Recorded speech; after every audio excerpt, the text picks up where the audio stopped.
We have got a good show up here, so welcome to you all. My name is Marcus Kummer. I'm Vice President for Public Policy.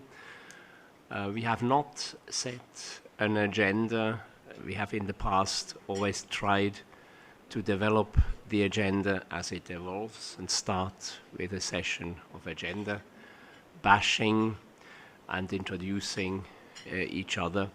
But before I do that, I would like to pass on the microphone to our President and CEO, Lynn St-Amour, to say a few words of welcome. Lynn, please. Good evening, or good morning, or good afternoon for those that are joining us on WebEx.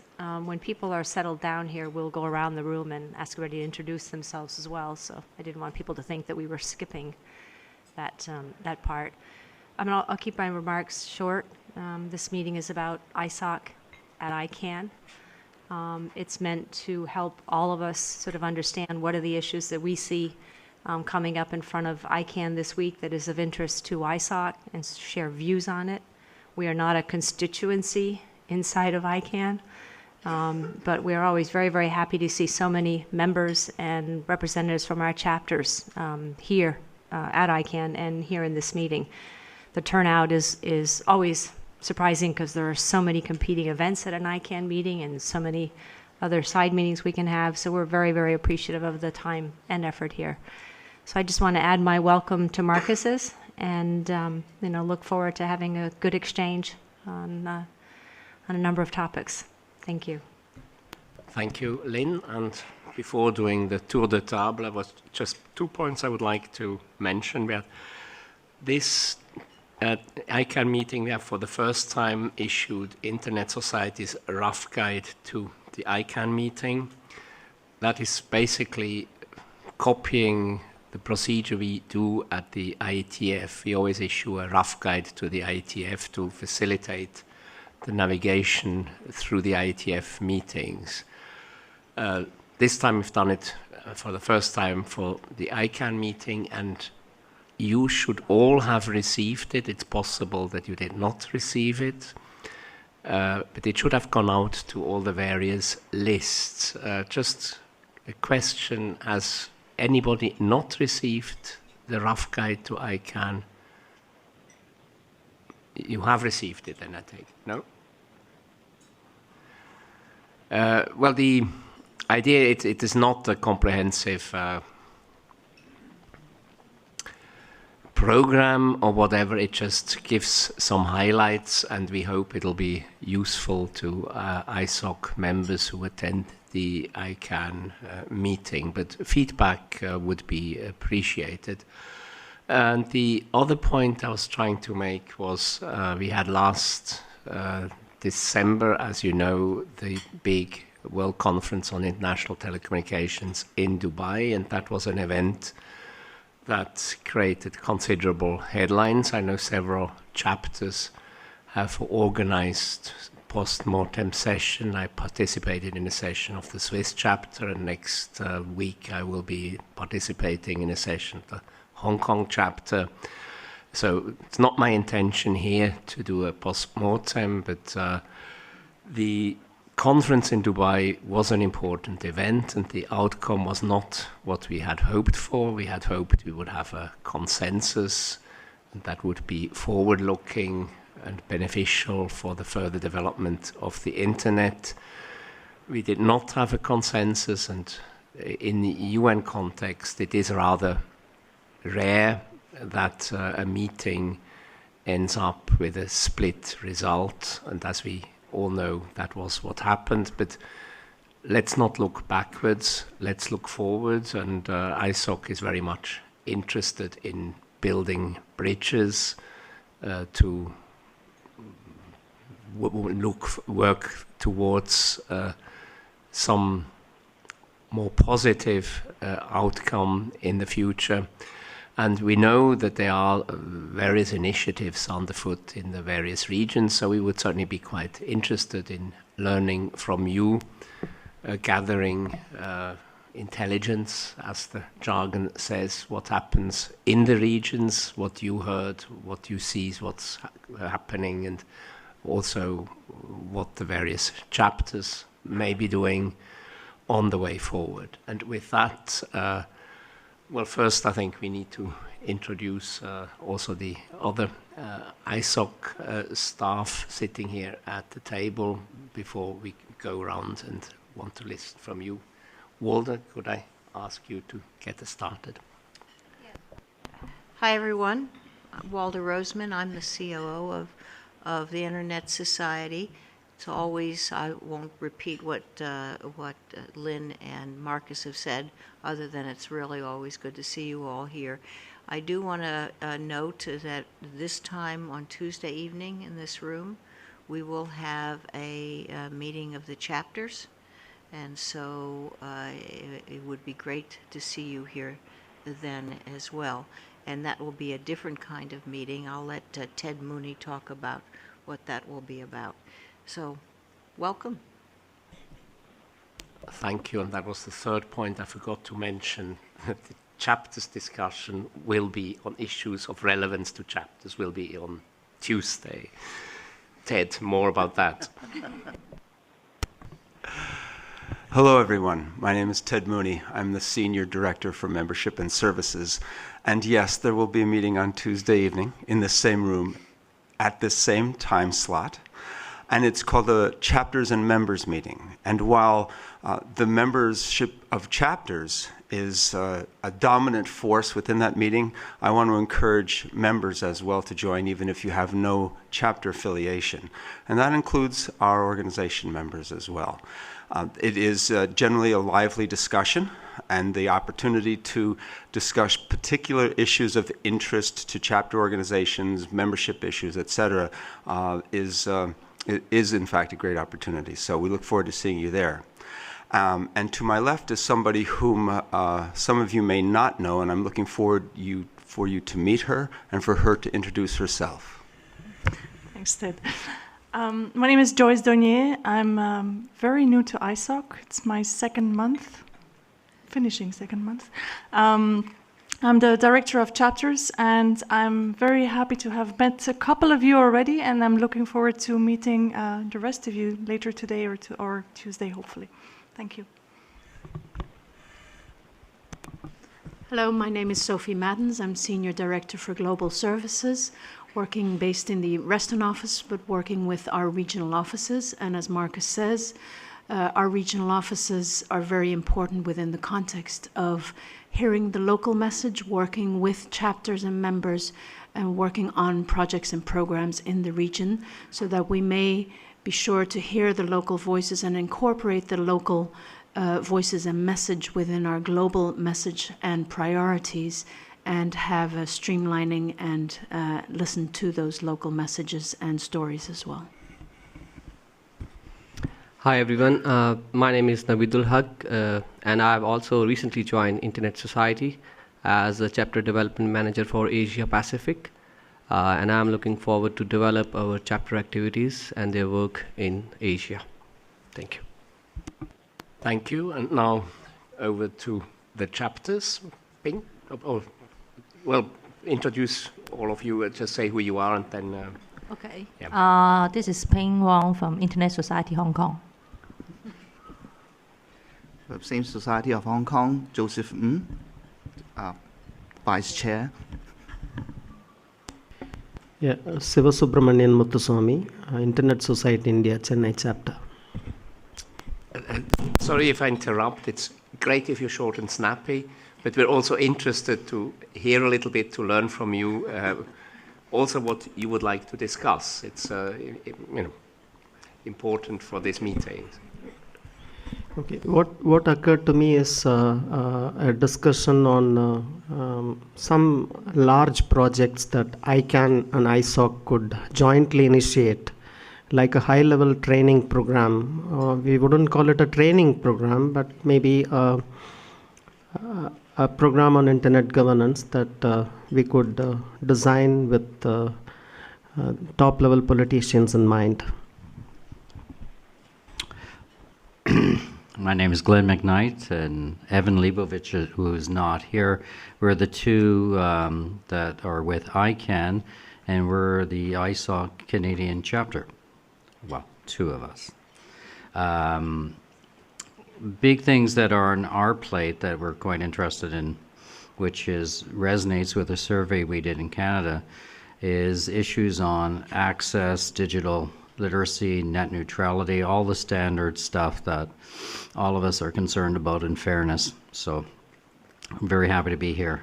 Thank you. Kia ora, my name is Maureen Hilliard. I'm the board chair of the Pacific chapter, Pacific Islands chapter. I guess if you just after it's sort of like a general sort of like interest area, I think I'm very pleased to see that Ted's part of our meeting tonight, because one of our concerns is membership, and I know that our members are really keen to know like what the real benefits are for belonging to ISOC, as much as we try. But thank you, but that sort of issue is for Tuesday, yes. Please.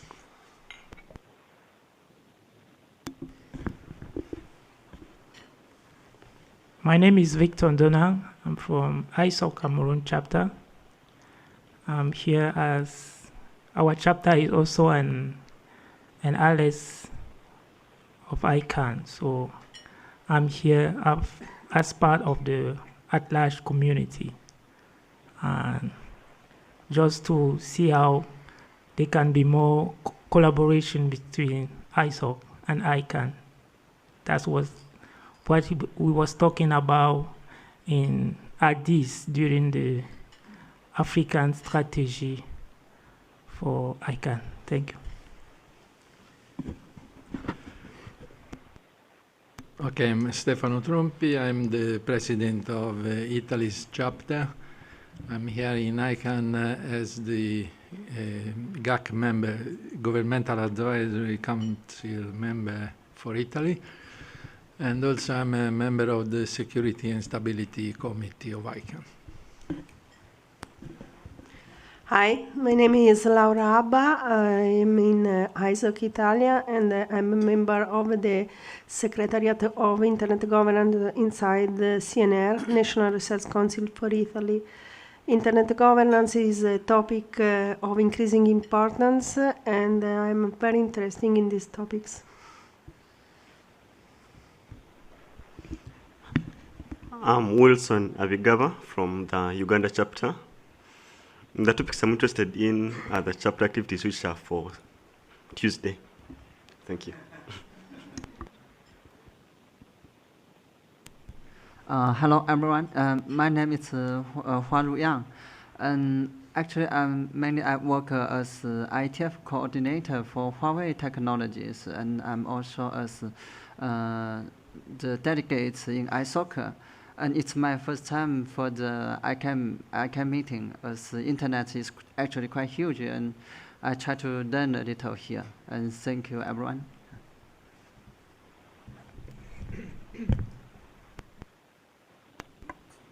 Hi, I'm Veni Markowski. I'm Vice President of ICANN for Russia, CIS, Eastern Europe, and Israel, of all places, so a lot of ISOC chapters there. But I'm also chairing the Bulgarian Internet Society chapter. As sometimes I joke, it's a lifetime position, because as long as you don't get paid, nobody wants to do it.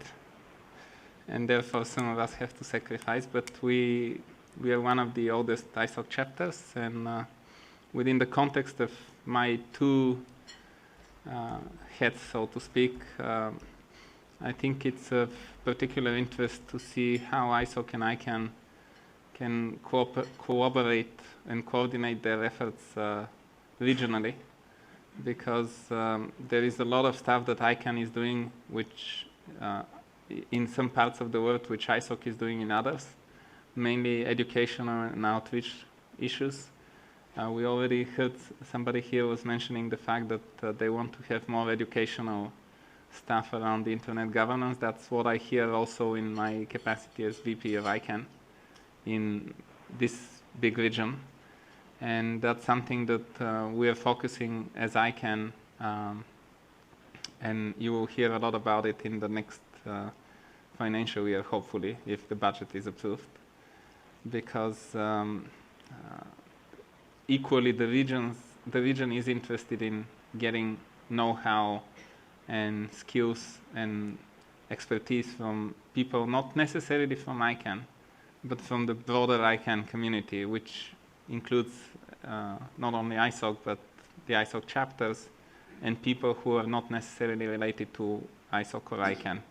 So it would be good to see maybe also something that we're hoping to do is like have a pool of experts who are close to the region or who live in the region, but who can go and participate in events instead of having necessarily, I mean, everyone wants to have Lynn or Fadi to go and speak, but they only have 24 hours every day for flying and speaking engagements, and that means no sleeping, no personal time. So I see the relationship between ISOC and ICANN as an opportunity to help each other in the areas where we're good at. Hello, my name is Luke Ji. I come from the ISAC Taipei, and I come to here try to find any active Asia chapter and who try to promote the IPv6.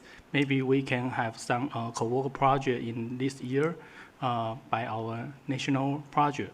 And also my college professor Deng, he's not here, but he will join the ICANN meeting in the following days.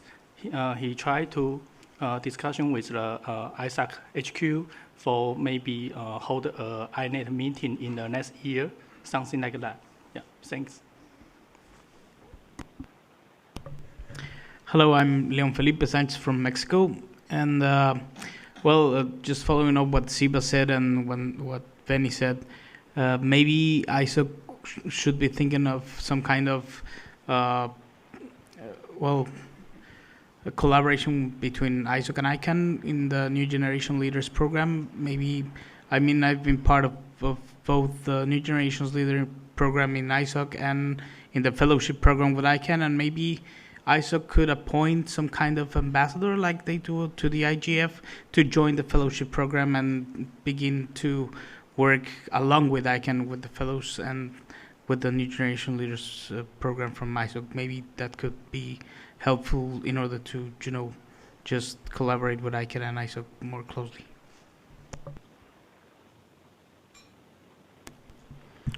Hello, Ambrose Uryoka is my name. I'm from Uganda, ISOC chapter. I'm here in ICANN as well as the GAC representative for Uganda. I work for the Ministry of Information and Communications Technology. So I'm also part of the coordination team for the National Internet Governance Forum. The issues I would like to discuss are for Tuesday, but just in case I'm not here, I would like to mention that I've been part of the team that has developed the national IPv6 strategy. I coordinated that effort together with a policy for stakeholder involvement in the management of the 2G CCTLD that is currently before cabinet. So we still need a lot of capacity building in the areas of internet governance at whatever level, whether national chapters or global, but there's a lot of work that is required. We had a chance as a ministry to work with the Uganda chapter through the support by ISOC to do IPv6 training in a number of universities. But it would be interesting for us to know, in some of the universities we went to, you talk about IPv6 and people would think it's a software. And these are university students that are doing IT. So there's a lot of capacity building that is required down on the ground. Thank you very much.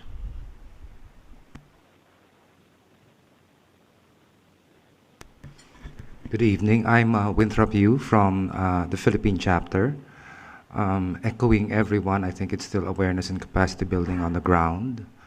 ISOC Philippines was a participant in the lead up to WICET. Since then, we've held 2 post-WICET fora, And it became very aware. We became aware immediately that a lot of the attendees at these forums, they were multi-sectoral, but they were not really aware of the issues. So these became, instead of discussions on the issues, they became actually more introductions. So in each country, I suppose it's very important to get more people aware, not everyone, we can't do that, but more people aware of the issues surrounding internet governance.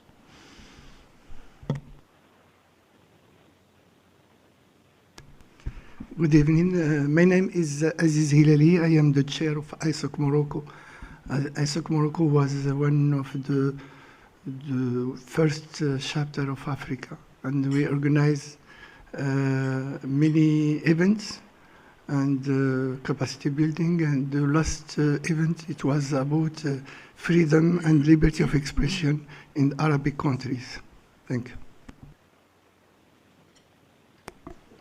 Hello, good evening. My name is Pedro Veiga. I am the president of the ISOC chapter of Portugal. We are dedicating more and more resources to discuss internet governance. Indeed, we will have in Lisbon in June the European event of the Internet. Eurodig will be there, and on Tuesday I will try to elaborate a little more on that. But I have been following ICANN since 1999. For 8 years I was the Portuguese representative to the GAC. Then I jumped to the CCNSO, something that just ended this January. And as we believe in the multi-stakeholder model, we believe it's a very important model. We want to understand all its dimensions, so we have to attend different meetings, and we try to contribute, giving our experience and how to manage this critical resource as the internet is, to keep it free. Thank you. Thank you. Yrjö Länsipuro, President of the ISOC Finland, and also Chair of the ICANN Nominating Committee, which is still looking for good candidates. The deadline is May 1st, and my message to you is really to you and to your chapters. We would like to have good candidates for all positions in ICANN from ISOC, from the ISOC world.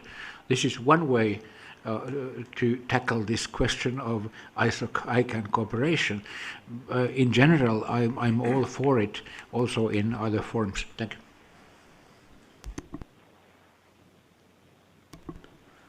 Hi, good evening. My name is Tomohiro Fujisaki from ISOC Japan chapter, and also I'm a member of the ASOAC, as a supporting organization of ICANN. And yeah, many people say that. As said, I also want to discuss about the internet governance issues and how to promote IPv6 implementation. Thank you. Hi, my name is Alioune from Mali. I am a vice president of ISOC chapter. My interest is firstly the interconnection between ICANN and ISOC, because there are a lot of things to do, and which will work how to complete each other. And the secondly is capacity building for African country. Thank you. My name is Michel Chonan, Cameroon chapter. I support the idea of better cooperation between ISOC, regional ISOC, national ISOC, and ICANN. Thank you very much.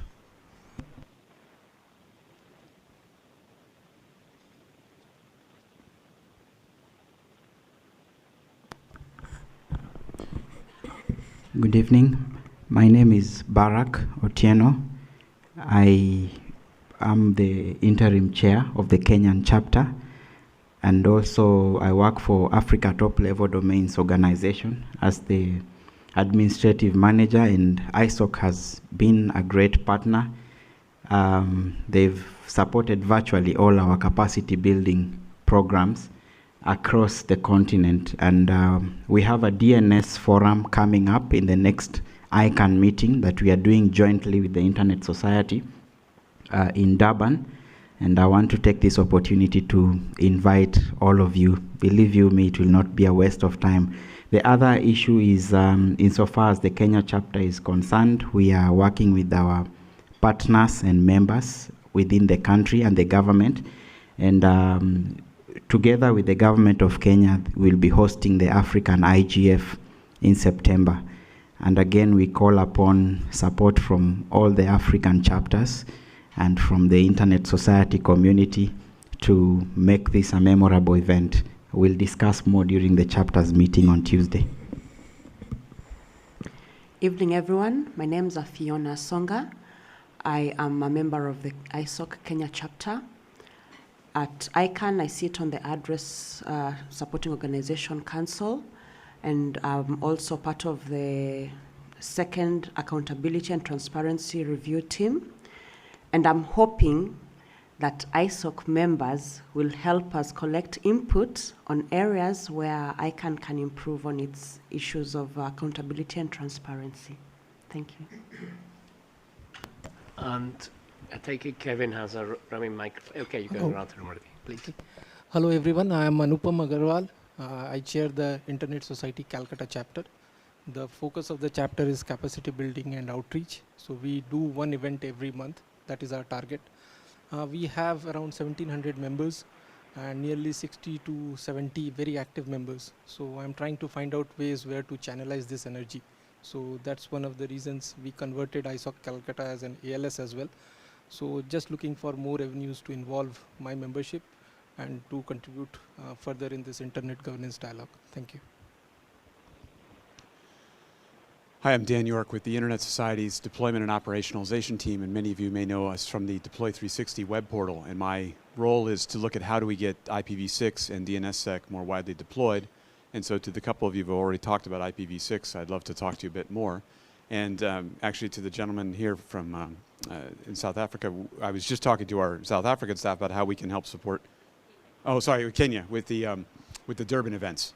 So I would also encourage people, I think, in talking to our South African or our African regional bureau staff, it's sounding like it should be a great event. So I'm looking forward to being part of that. I'm here this week to participate in a number of the DNSSEC and DNS security events. So you'll see me at those meetings.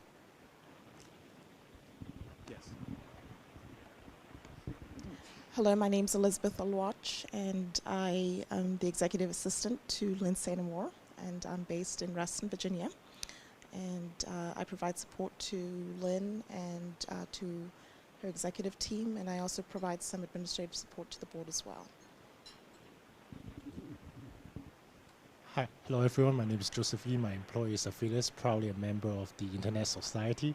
And personally, I care a lot about the internet standards, and especially about internationalization as well. I'm just glad that to be here to talk to lots of people about the internet standards and how internet governance and how ISOC and ICANN and how collaborations will make internet better for everyone.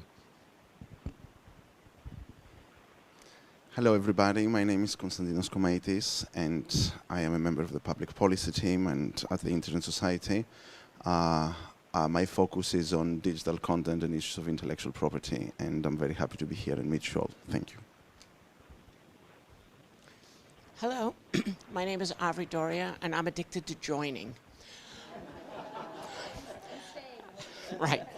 I am a representative of an org member, .gay. I am on the board of directors of the ISOC New York chapter.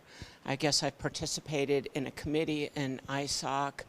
In ICANN, I'm also on the accountability team with Fiona, and encourage the telling us what needs to improve, and I do a bunch of other stuff that I can't even remember at the moment. So.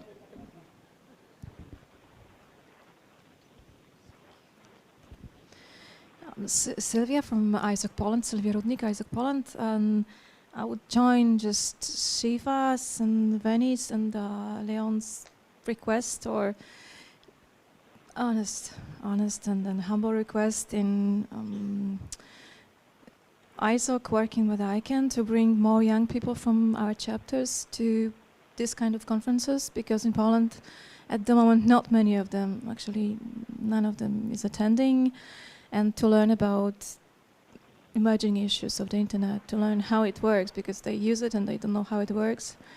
And knowledge release and education in our region is not really well supported by the parties and the organization that should be interested in. Thank you. Hi everyone, my name is Tip. I'm from Internet Society Asia Pacific Regional Bureau, and I'll be doing a short update of Asia Pacific's activities on the 9th when we have the chapters meeting. It's nice to meet everyone. Thank you. Greetings everyone, my name is Imani and I'm from Niue in the Pacific Islands. I'm the representing my ILS, which is Internet User Society of Niue, but I'm also the secretary of the Pacific Islands chapter, and I'm working for Maureen. And thank you everyone for your help. Just like to support as well things like capacity building, especially in our area, and also looking at other things like equality in terms of pricing. I know you can't do much about satellites and all that, but that's our biggest problem of being just too divided around the whole thing. And also supporting as well, bringing some more youthful faces. I've been just said that I'm quite young by ISOC staff. So please encourage some other young people and also the ICANN. Thank you very much. My name is Asha Rajiv. I'm from Azerbaijan, from Internet Society of Azerbaijan. As you may know, Internet Society of Azerbaijan is still not a chapter, global ISOC. So I'm here to learn it more deeply, the procedure of to be involved like a chapter of ISOC, and to be updated on new procedures and normal procedures for that. Thank you. Hi, my name is Giovanni Seppia. I work for .eu, the URID registry manager, and I was invited to attend this meeting by two former colleagues of .it, but I'm also interested in learning more about possible ICANN-ISOC interaction, and we also had some sort of ISOC interaction in the URID board, so always interested to learn more about ISOC. Thank you. Okay, thank you. I'm Kevin Kramer with the Internet Society staff. Did we miss someone? Thank you. Have you heard from people on the... Oh, people, remote participants? Can we... Who can patch them in? There's no one. Okay, I can't see that far. Okay. Okay, thank you. Now that was a very interesting first round, and as some people judiciously have made use of this for commercials, I would also actually go back to our rough guide. Internet governance has been highlighted by many of you as one of the important issues. There will be a session tomorrow, late afternoon, on internet governance. It's more or less traditional, dealing, among other things, with wicked follow-up with events happening in the ITU, like the WTPF, but also looking at other UN events, such as the Working Group on Enhanced Cooperation and the Internet Governance Forum. That's tomorrow afternoon. I think it's at 5 o'clock, if I'm not mistaken. And there will also be a related event organized by the Non-Commercial Users Constituency. That will be on Wednesday between 1 o'clock and 3 o'clock. It has the title One World, One Internet, New TLDs, a competition in a changing global environment, and is supposed to look at sort of broader internet governance issues which may be of interest to you. Now, listening to all of you, I think the number one issue that came up was cooperation between ICANN and ISOC. And as part of that cooperation, I think also capacity building ranked very high. I was going to ask Veni to maybe develop a little bit further, as he is a senior ICANN staff member, but he must have had another meeting, as he's not in the room anymore, at least I can't see him. But he made one concrete suggestion, I think, and he did mention that the day has only 24 hours and that Lynn and Fadi can't be. Also, sometimes I wonder, because both of you do so much, whether you manage to squeeze more than 24 hours into a day. But it is a very valid point. Yes, everybody may want to have the CEO as a speaker, but there are other people. And it is, I think, also important that you give to the regions a regional face. And one thing maybe collectively we have neglected a bit is to bring in new people and promote new people also. To, when there is a meeting in Africa, that the Africans look first and foremost to other Africans to be speakers, and there are good people there. I know that from experience. Looking at Fiona, I remember how she was getting people to the microphone at the East African IGF, and the very first East African IGF, most speakers were actually imported, and then you gradually moved towards replacing the imported people with local people, and I think that is an extremely important step, because local people give credibility to an event, give more credibility than whoever is flown in from afar. And I think this is something we have to think about, how best to do that and how to do it in a maybe more systematic way. But other issues, IPv6 was mentioned by Tu, and Dan has already addressed that. I don't think this is, Veni is back. This is not necessarily an issue we need to discuss here, because the tools, I think, are there, and Dan can help you bilaterally. Veni, I don't know whether you heard my comments, whether you would like to jump in. Well, I mean, I picked up on what you said, that, it's much better, it's very good, obviously, to have top people addressing local and regional audience, but it's much better to have people from the regions who talk to the people in the regions, and that we have to maybe do more to find the people, to promote these people, and to give credibility to these people. Please. Well, yes, I mean, it's part of the discussion that we have started on every region, and some of these discussions are public. You may see in the ICANN's agenda for this particular meeting that there will be public discussions of the Middle East and the African strategy and the Latin American strategy. So we are also having a closed session to discuss the Russian/CIS Eastern Europe strategy, which will make public at the end of the month, we hope.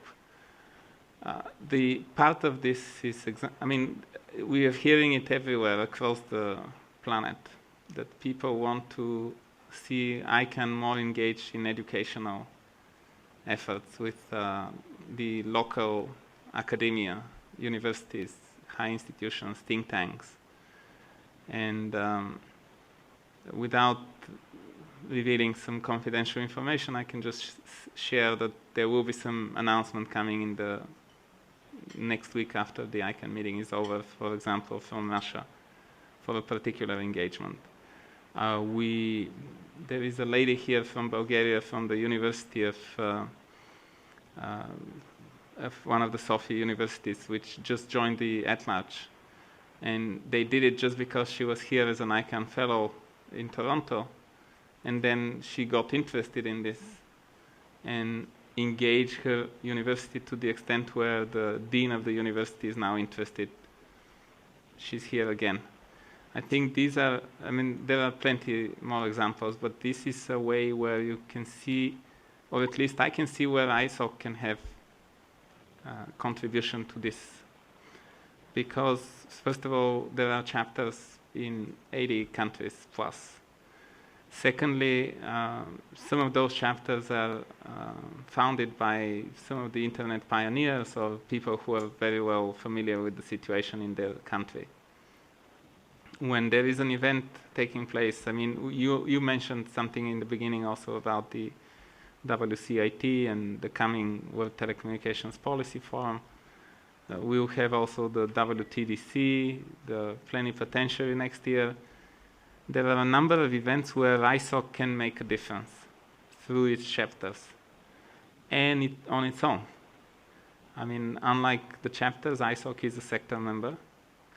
Unlike ICANN, ISOC is a sector member of the ITU, which means it has a way to get access to documents, but also send opinions, etc. But it may do much more in reaching out to the chapters to get their their national opinions. If we want to educate, and that's our understanding, at least within ICANN, that there is a lot of need of education about internationalization of ICANN and internationalization of internet governance. These are the two topics that they're mainly interested in my region. If we want to do that, the only way to do it is really to find the local experts. Like, for example, in Russia, there are several people. By the way, they're here. Michael Yakushev is a member of the ATRT, the Accountability and Transparency Review Team of ICANN.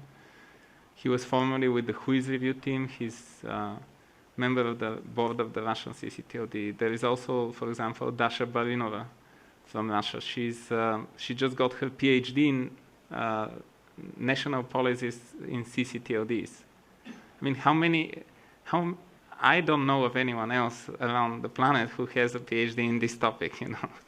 So the fact that it's actually to the Moscow University of International Relations, so it's a very respected university. We have Oksana Prihodko, who is sitting behind you, from Ukraine, who is very active in at-large. We have now, I think, officially Russia has a chapter, ISOC chapter, recognized already. There is a discussion going about ISOC Azerbaijan. So clearly, all these organizations could contribute to the global dialogue, to the global effort to bring more understanding in the whole community, not only within governments, but within the broader internet audience. Like, people don't know that much about domain names. They really don't, because for them, this is like any service that they use. You know, they type google.com and they expect that there will be a search engine on the other end. They don't know anything about DNSSEC.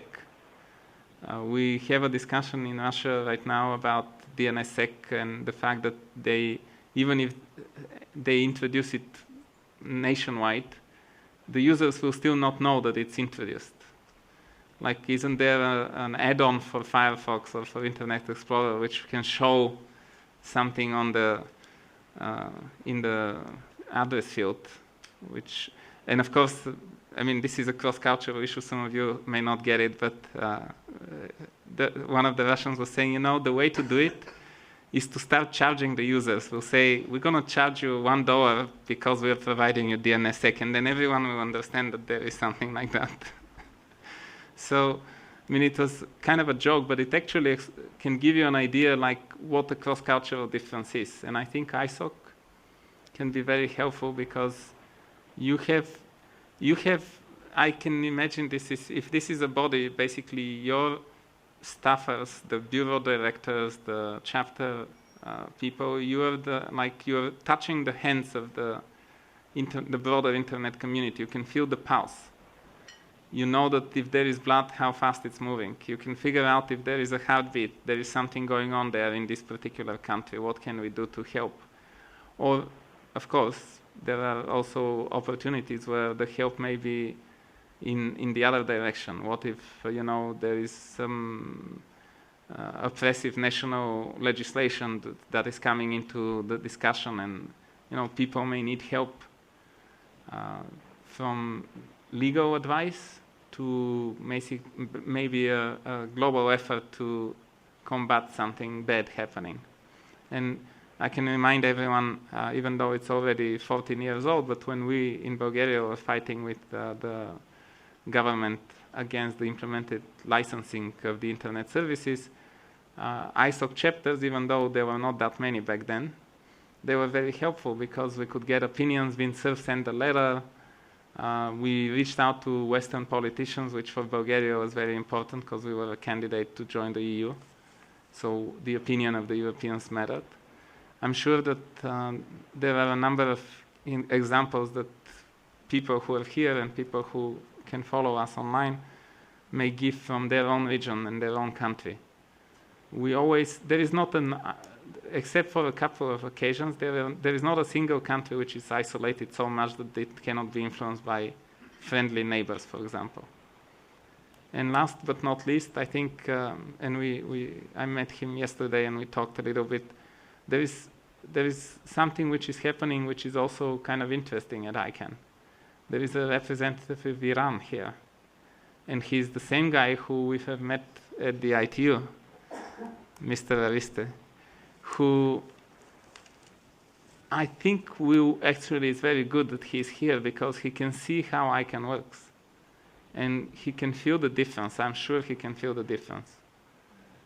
Because when we talk about consensus and stuff like that, there is no possibility of anyone to say here, I suggest that we vote, and the minority is kind of put into the background and it doesn't matter what you think. I mean, that's the beauty of this multi-stakeholder model.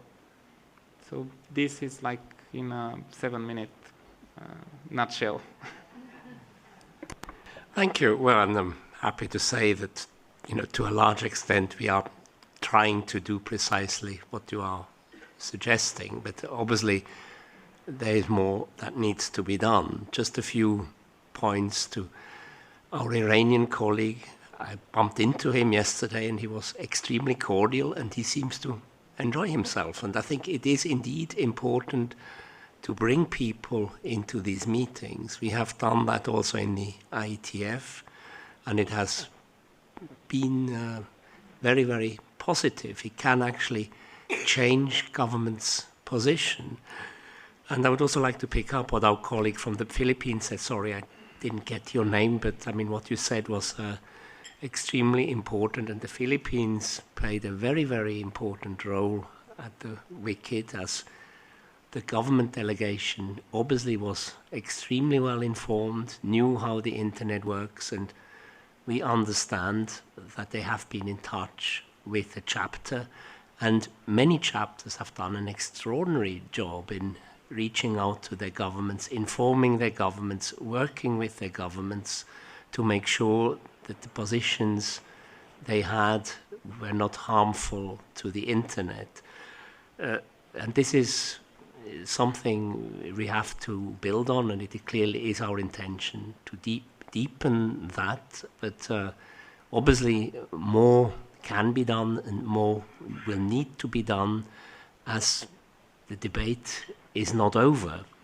And Venny already mentioned there's an ex-plenipot, but also after plenipot 2014 there will be a plenipot 2018, and it will continue.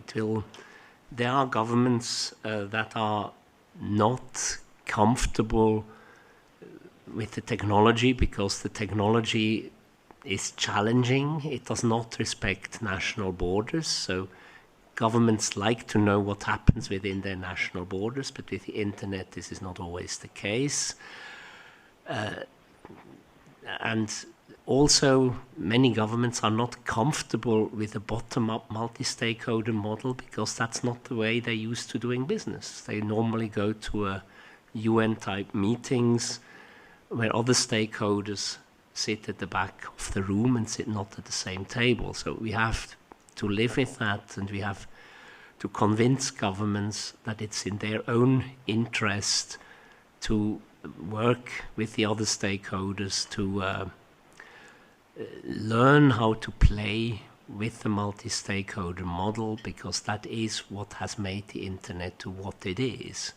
It is an agent for positive social development and economic growth, and most governments are interested in economic growth and job creation. We have to convince them that it's good for them. But we have not, thank you, Venny, for your very articulate intervention, but we have not actually touched on what many people have said on how to go into the nitty-gritty of improving the interconnection between ICANN and ISOC in these matters, also in capacity building. We have been engaged in capacity building. I don't know, maybe whether some of my colleagues who are much closer to these issues would like to comment, but obviously we're not here to dominate the discussion. We are here to listen to you and to learn from you. And so my main question is then, how do we actually address this, what many of you have expressed on how to improve the collaboration between ICANN and ISOC? And we have a good collaboration, but like any human endeavor, there is always room for improvement. I take it you would like to comment. I actually just wanted to ask people in the room, I mean, the best way to increase collaboration is identifying need. So if we could actually identify where there's a specific need or any specific suggestions that people have, then we can use that as a jumping off point for further evaluation. If people really want to know what we're doing in capacity building, there are a lot of people here around the table that have participated in that know of that, and I think can speak and represent that here. But I think in terms of what we did here around the table, which was for more collaboration, which I don't think was the end in and of itself. It was actually to achieve something in countries. And if we focus on what are the things that we can achieve, or what are the things that we see as having the most need, then I think we can work to build the appropriate programs and collaboration mechanisms around them.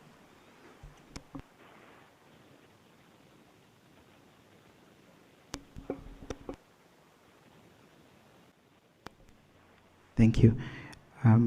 To me, I think the end justifies the means. When you look at, I'll take the example of in the African continent, ISOC is collaborating with different players in the local community on very specific interventions. And I think going forward, that should be what we should do. We have to be very deliberate on the issues that we want to tackle or the issues that we want to solve. If it is capacity building, ICANN actually now has a strategy on the African continent. The issue is, how can we come together so that we take advantage of the synergy to achieve common objectives? Because our objective is the internet for everyone. Let's not forget that. So I would strongly suggest that we encourage collaboration and we support ongoing initiatives so that we can be able to get more mileage on the ground. And the same case, I actually came to the ICANN meeting because of AFTLD, but recognizing the role that the Internet Society is playing in AFTLD and in my local community. That's why I have to find time to participate in this activity, because in as much as I am here for ICANN, I know the Internet Society is making ICANN advance its ideals. So we just need to have a system in place that will continuously identify the needs on the ground, and then we focus on addressing those particular needs. Thank you. Thank you. Other comment? Fiona, would you like? Yeah? No? Marcus? No, I was just thinking aloud, and I was thinking maybe one thing that the chapters can do, and what has worked for a country like Kenya, we get a lot of assistance from ISOC, and I'm very happy about that. But we have done it in a way that everything we do is a partnership. And I think for ISOC, it's easier when we are footing part of the expenses of the activities, such as capacity building. We try to get industry to support part of the cost and ask ISOC to help with the cost of the trainers and stuff like that.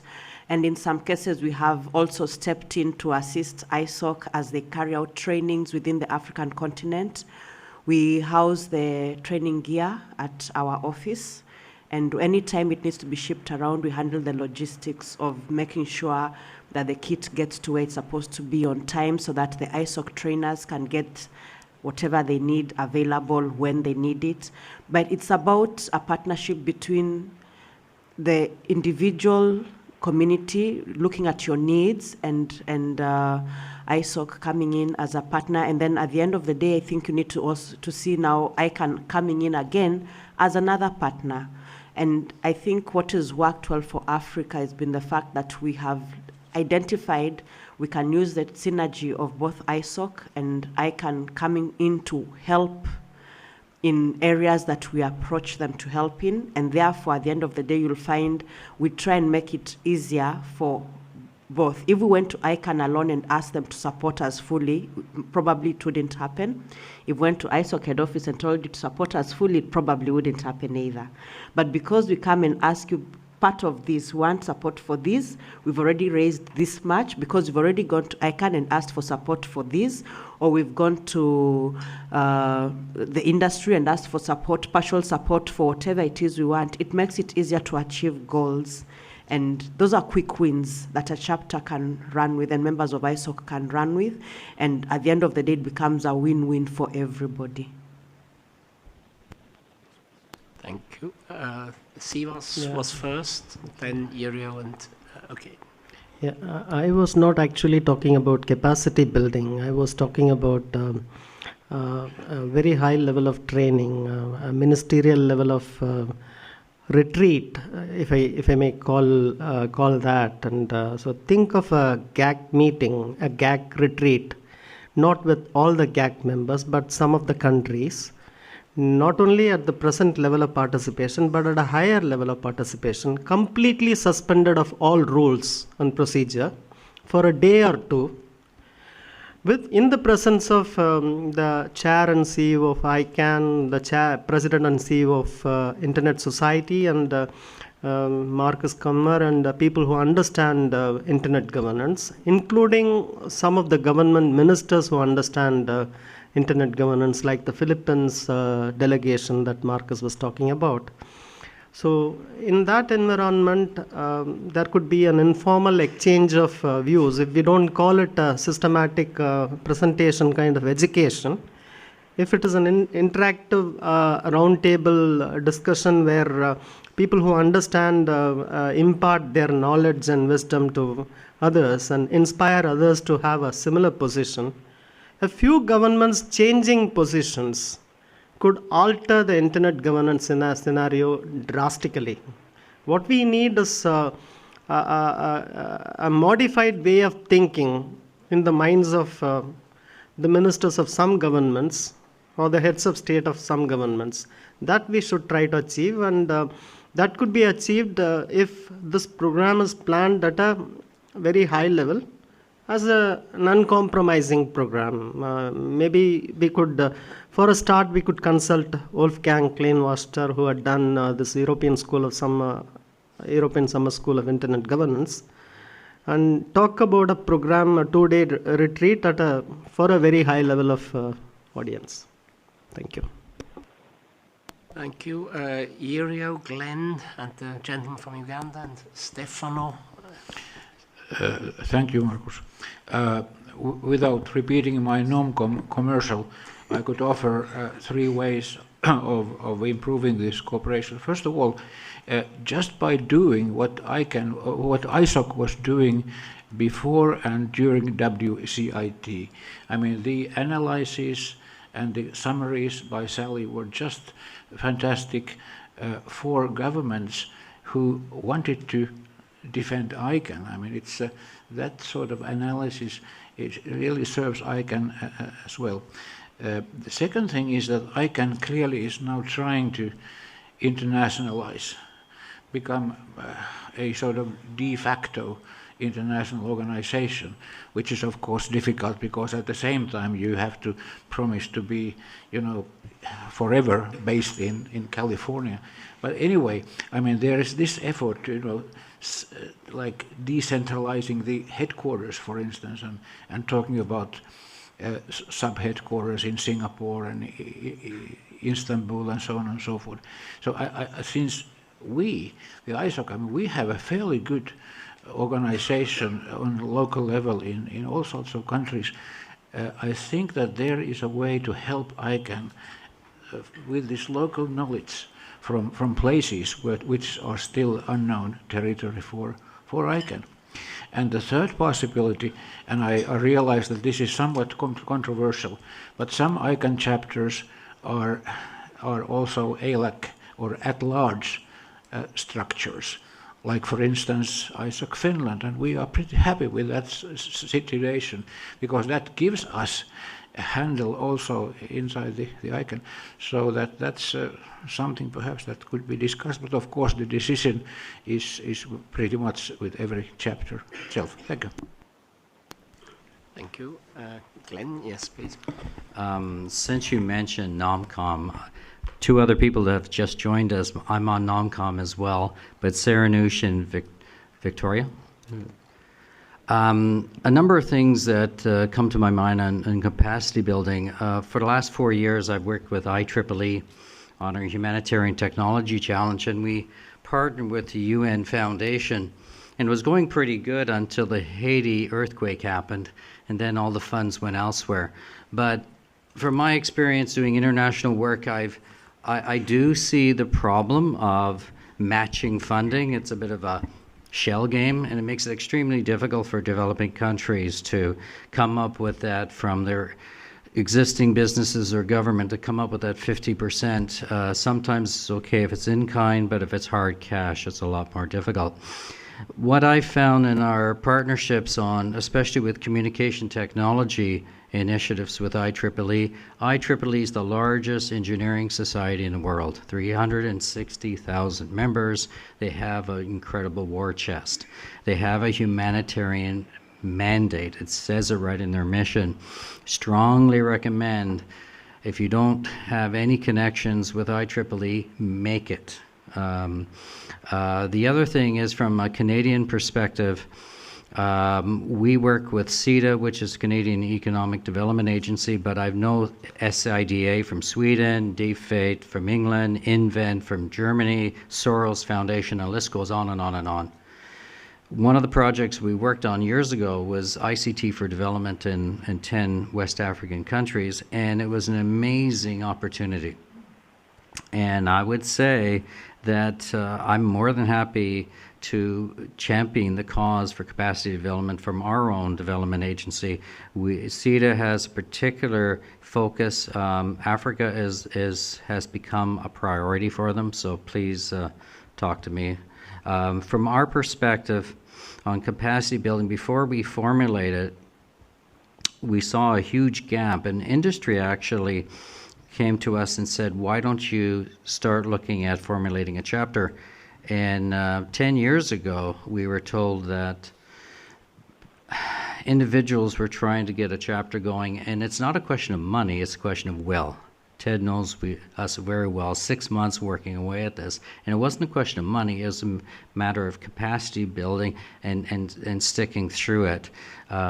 We have found that since we started, we saw so many things that we wish we were around years ago, like many of you. We had a $15 million program annually for providing access to the internet called Telecommunities Canada. It was a community access program, all gone. We have incredible disparity in the north. We have urban, rural areas, and we have seniors. These are three major issues that we hope as a chapter can address those issues. Thank you. Thank you. Sorry, Philippines and then Uganda. Yes. And can you please also repeat your names, as I didn't quite get them yet? Yes, Winthrop Yu from the Philippines. I was impressed by Kenya. It seems they did a lot of coordinating to get all this together. They were speaking to ICANN, they were speaking to ISOC, things like that. Immediately what comes to mind, for example, we have an Asia Internet Symposium in the Philippines at the end of May. We're sure to have ISOC speakers. We would very much like to have an ICANN speaker there as well, or usually sometimes we coordinate with AP-NIC. But then again, now we have to do the work of actually getting in touch with each of them. Perhaps it may be a good idea in the region or elsewhere for ISOC, ICANN, and the RIRs to say, okay, where are the things where we can cooperate on? If we have a regular event or a series of events in this region, we can do a joint roadshow. It avoids actually duplication of effort, because sometimes what ISOC will discuss may be exactly the same thing that ICANN will discuss. So instead of doing the same thing over, if you're doing basics today, you don't want to do basics 3 months down the road. So instead, it will take work, coordination, but instead you do, say, basics now, 3 months later you do something a bit more advanced. That way the thing moves forward a bit. I would suggest we finish getting intervention and then we ask colleagues to give their reactions and their ideas. Now, you please, and can you again also repeat your name? Thank you. Ambrose from Uganda. The Uganda ISOC chapter was launched last year. And Wilson, Adrian, and I were at the center of having it reinitiated. But so what I like about the governance of ISOC is that you have an establishment on the ground. And you at the moment you don't have that with ICANN. You don't have people call them ICANN members within a given locality. And the existence of a chapter like within a country like Uganda gives us, a government, an initial point of contact on internet issues. So at the launch, my minister was invited to be the chief guest. And I'm glad that Sophia is here because she met with our minister in Uganda, I think, sometime last year. Yeah, sure. About the same time that we were about launching the chapter. So since then, anything that concerns the internet, the first point of contact is ISOC, the ISOC members. So you say, have you consulted the ISOC members? And then that brings the synergy and the starting point for capacity building. If you have to build capacity, one within the public sector and the private sector, we have an establishment on the ground called ISOC. And because even that, ISOC being on the ground, within a period of 2-3 weeks, we were able to do awareness in 7 universities across the country because they are members who are on the ground. So the point of which comes in from the ICANN colleague there of working with universities to do capacity building, I think this would be best done through people who are on the ground and who are the ISOC members. So a partnership and a synergy can be done that if ICANN is going to do programs within universities of capacity building, then first point of contact are the members of ISOC on the ground. Last month, there was a multi-stakeholder internet governance meeting in Addis Ababa for Africa. And there were 2 ministers who attended. And one of them was the minister from Uganda, was my minister. But you need to ask me what it took us to make sure the minister attends. First of all, first explain what is ICANN, how it relates to government, what are the benefits, the mode of meetings, and things like that. So, and it links in with the colleague from India, what he said, the capacity building we need should also be at different levels. If you have awareness, starting with the executives, the political leaders, and you structure it in that kind of forum, of way, and you see how you can have ICANN and ISOC participating together in all that. Because we are all working for the internet. With no internet, there's no ICANN, there's no ISOC. So the intersection is the internet. So if we do capacity building, design programs that start by targeting the political leaders, and then you go down the technical people, I think work will be easier. And why I think it's going to be easier is when you have an ISOC chapter, you have people on the ground who are the first point of contact. Thank you very much. Well, thank you very much. This is indeed the scenario they described is basically our main objective. We would like the chapters to be the main interlocutor of the government for internet issues. And many chapters actually succeeded in being precisely that, as your chapter has already. There are other... Okay. Ladies first, yes. Yes, please. Yes, I guess I was just taken a little bit on the hop earlier on. But I congratulate Kenya for, they mentioned that there'd been some strategic development, some collaboration with ISOC about looking at, at a plan of development.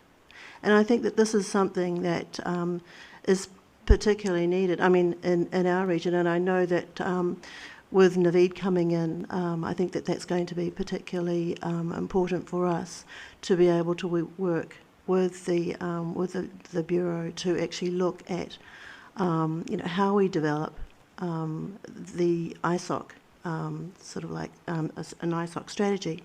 But I sort of like one of the things that I know that has probably in our relationship with ICANN, for example, that PIC-ISOC is probably developing, I think one of the good things that I sort of see within the ICANN structure is that participative, sort of like the aspect of it is that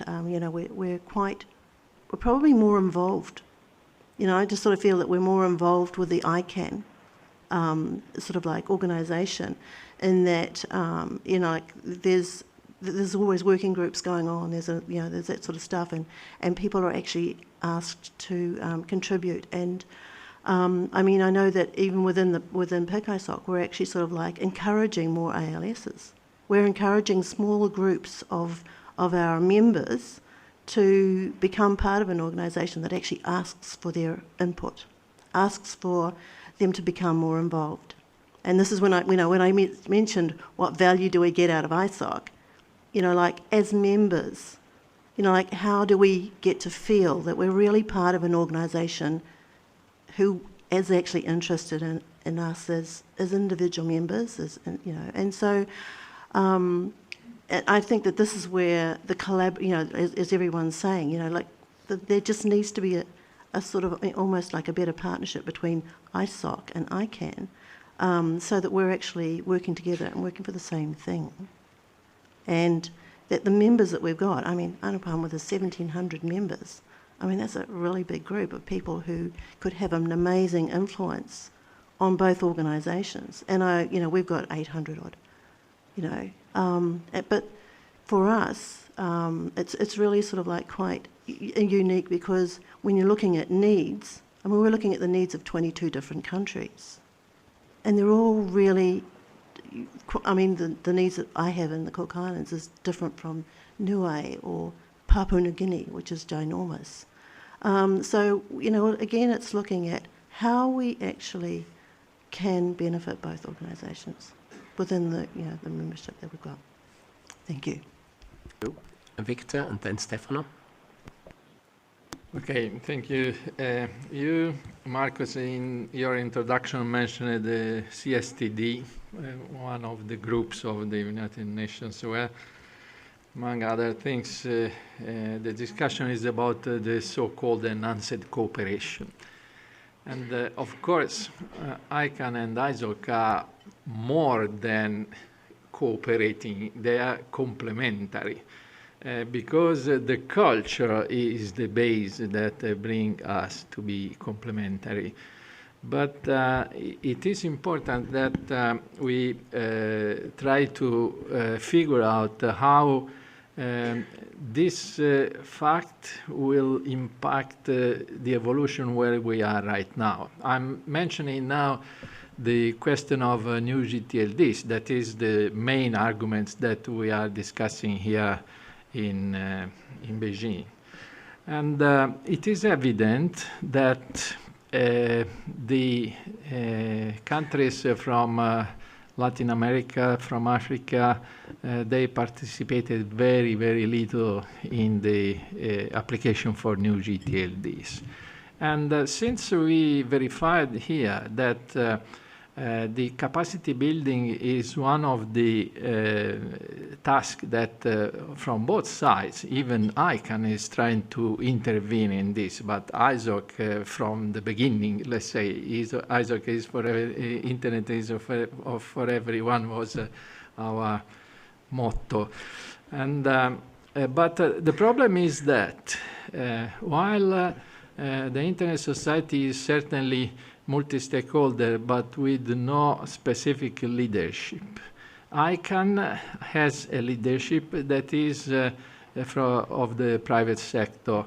Although Fadi, the CEO, keeps saying that ICANN is a multi-equal stakeholder. And then we have in the discussions a conflict of interest between the governments from one side and the private sector on the other side. And for example, we verified today that 1/3 of all the 1,930 applications are coming from brands, from company, name of companies or brands. And it is evident that also going ahead in future calls, if this brand new top-level domain have a relative success, this will be multiplied. But especially favoring all the countries coming from North America, Europe, and maybe Australia and Canada and a few others. So I think that we have to strengthen this effort of capacity building between the two organizations in a complementary way in order to try to give the certainty that we are really working for lowering down the digital divide. So this is something that is very, very interesting. And finally, I want to stress the fact that while ICANN is setting up offices, regional offices in different parts of the world, but the headquarters are still, and all the responsibility, legal responsibility is still tied to the legal status of California in United States. While here, the chapters are established in the countries. And so the Internet Society has this big advantage compared to ICANN, that we may claim to be really distributed in all the countries.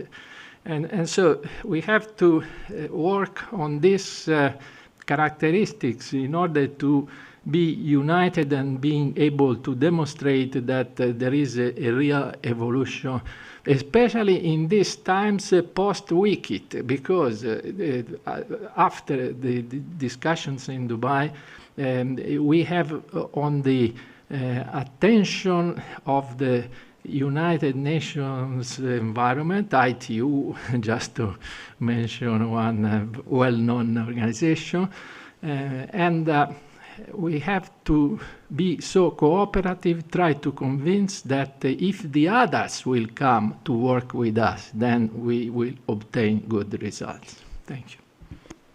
Thank you. Victor? Thank you, Marcus. Victor Ndonang, ISOC Cameroon chapter for the record. So my comment was just coming back to how to make that collaboration be more effective. So I will be targeted on the outgoing Africa strategy for ICANN, which can be soon become the African strategy for internet development simply. It's not just for ICANN, it's for developing the internet in Africa. And it's focusing now on developing the domain name industry in Africa. And ISOC had been promoting development of content. And the domain name is the foundation of the website, of the content that ISOC is talking about. So this is a way that ISOC and ICANN can collaborate to promote the development of the domain name market. And then when a person has a domain name, they will be soon have a website and then put in something online. And we have been talking about capacity building. Africans have been building, we have been building capacity of African technically since many years, but enough change is not happening. Why?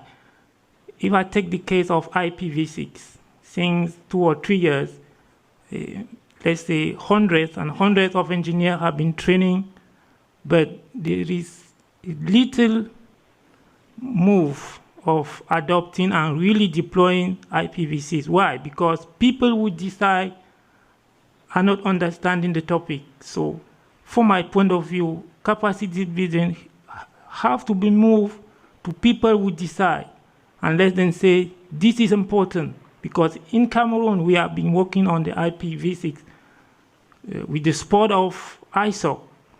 But really, change is not happening because managers, government members, they are not understanding the importance of IPv6. We can explain to them, but if ISOC or ICANN, during a local meeting, can come and say, the internet is changing, this tool is important, and then I just have a talk with them, they will be more open for, let's say, in Cameroon, talking about the national telco. The manager can easily have a local strategy for moving ahead for IPv6. It's the same thing for DNSSEC. I've been training a lot of engineers, but change is not happening because manager of CCTLD does not understand the importance of that. And lastly, I will be moving about using people who have been trained, young people, and it was in the discussion in Addis Ababa about the African strategy. It had been proposed to have an ICANN Academy. And in Addis Ababa, I say, ISOC had been developing a program, the Next Generation Leader Program. Many Africans have been trained. So ICANN, indeed, instead of starting a new academic program, can use those young people who successfully participated in the Next Generation Program, who have been mentoring to IGF, to Ietf, using them, and then we can move forward more fast. So, thank you. Just one word. There is an upcoming CTO, the Commonwealth Telecommunication Cybersecurity Forum in Yaoundé at the end of this month. So ICANN will be intervening in the agenda. And I was just wondering, occasion like that can be one to ISOC to come and make the local chapter more respectful. Because if someone from ISOC have just a slot intervention during that forum. Our minister, our prime minister will be there, and they will say, this is the person coming from ISO, and there is a chapter. So next time when we come to them, they will say, you are an important local organization, and that will be more receptive with what we are proposing to them. So that is why ISO can help chapter to be more effective locally and make change happen. Thank you very much. Thank you very much. We are almost approaching the end time. I don't know whether we can stay on a little bit longer or whether I will kick us out, but we certainly had a very rich, substantive discussion with many good suggestions, and I know that some of my colleagues are burning to comment or intervene. I mean, there were really many good suggestions. Some of the issues we're actually already working on, and I think the basic, several people mentioned that ICANN and ISOC are complementary. We cannot be comparing us. It's like comparing apples and pears. We have different roles and different functions, so we each have strengths in different areas, and our remit is much broader than the ICANN remit, which is a very focused operational remit. So this is something that needs to be borne in mind, but also that reinventing the wheel is a waste of resources. That I think that also came across, that it is important that we create synergies and build on what already exists. But who would like to take it for? Walter, please. Thank you. You know, I was jet-lagged when I came in here, and you really woke me up. I'm always very energized when I listen to all of you, at particularly this meeting, because the ideas that are coming across are so relevant and so timely. You see a lot of people here from our chapters and regional organizations. There are many, many more of them, because we are really stepping up our effort to work with our chapters and our membership this year in a mutually engaging manner. It's critical. I mean, the ideas that are coming across this table are a perfect example of why it has to be mutually engaging. I just want to, instead of responding to all of it, I wanted to make just one key point, because it's come up again and again. It's probably the theme of this meeting, and that is opportunities to collaborate between ICANN and ISOC. Sophie and I were at the ICANN meeting in Dubai, and I went on to the one in Addis. Spent a lot of time with ICANN, and they with me, actually. And as a result of that, this week, we are going to be sitting down with them and our regional people and chapters people and theirs, and exchanging information about what we're doing in the regions and what the chapters are doing, and where there are increased opportunities for us to collaborate. We already do collaborate, certainly in the CCTLD area, for example. But there is a new leadership, and there is a new and ramped up level of engagement on ICANN's part that makes us very happy, because there is also on our part.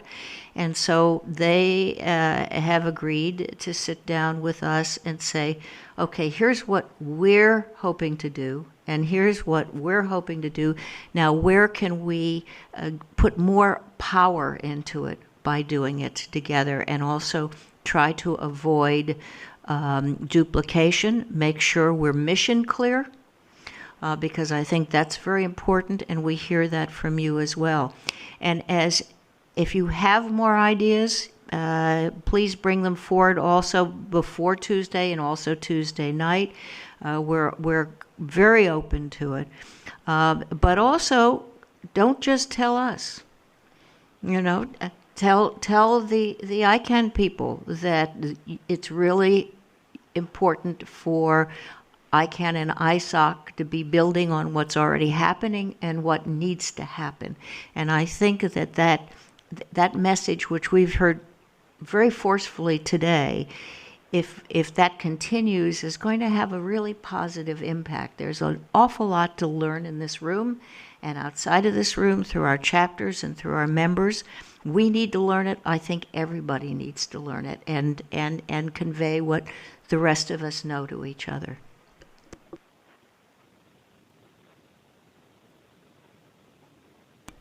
Thank you, Walda. Thank you, Marcus, for just giving me a minute. And when I listen to Fiona and Brock, and when I look at Naveed and listen to the Pacific Island chapters, I think what's essential as well, and when I listen to collaboration and cooperation, I see the collaboration and cooperation that you've had with our bureau directors, that you've had with our chapter teams. So that synergy between the wonderful people in our chapters and members, but also the wonderful people that we have in our regional bureaus and the way they reach out to you and have really worked hand in hand with you. I think of the Addis meeting in which Dawud and his team worked with you on the ground to make it a very successful meeting and to bring in the ISOC message also into that particular forum. So I just wanted to see, and I see here the chapters team around me as well, and with Walda as well. We work hand in hand. We talk to each other on a daily basis because for us it really is important to bring the local message into the global message and the global message into the local message and really work hand in hand with you so that we can bring the internet to everyone. Thank you. I don't have eyes at the back, but I'm told there was Fatma would like to add her comments. Yes, please. Thank you, Marcos. Briefly, an announcement related to capacity building. I would like to invite you to share with your network to invitation to apply for the Next Generation Leaders e-learning course in French, English, and Spanish languages. And that's all. Thank you. Thank you for that. Lynn, would you like to comment? I mean, so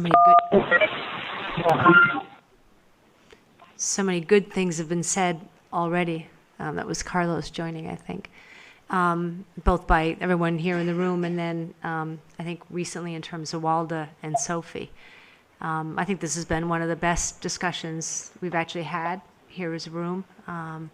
A lot of good points, but also taking it to the next level of concreteness so we can actually walk away and begin actioning something from it, which is always the most helpful.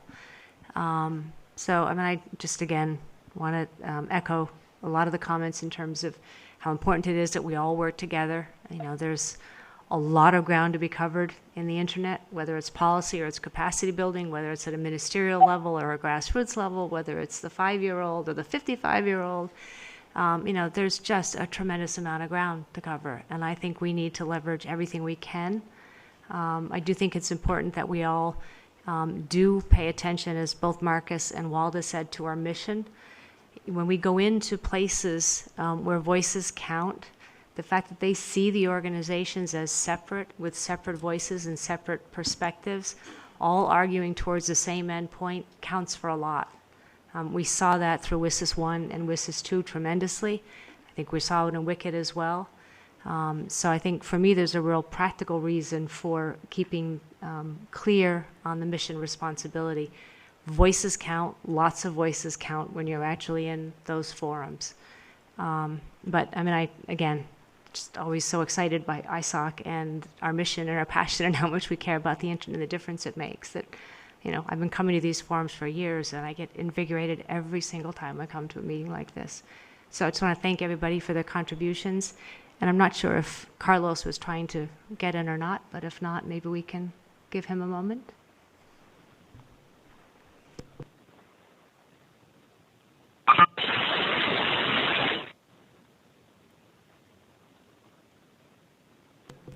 Carlos, we thought you were trying to make some comments, so if you'd like to unmute and do so, this is your time.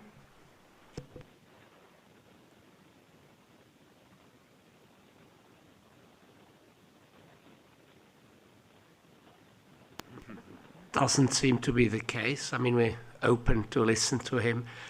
I would certainly echo the comments that this discussion was really very rich, and I think it was one of the most interesting meetings we had so far, I think, at the ISOC at ICANN series, and there are so many, a wealth of suggestions that it's almost impossible to summarize, but again, I would like also to echo the internet is not about ISOC, it's not about ICANN, it's about collaboration, it's about the internet ecosystem.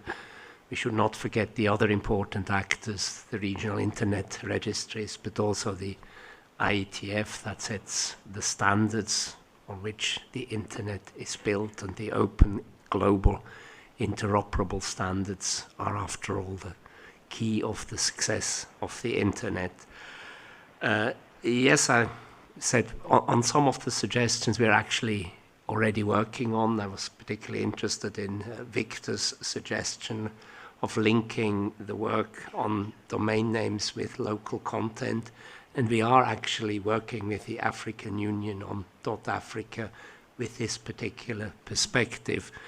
Last year we had commissioned a study with co-produced with UNESCO and the OECD, which actually showed this virtuous circle of producing local content that keeps the traffic local and that brings down the cost and that adds substance to the local communities, to the local content. So this is indeed, for us, a very important and a promising issue area. So I take it that Carlos is not trying to add anything, and then I would say that we have... Oh, he is coming? Yes, okay, please.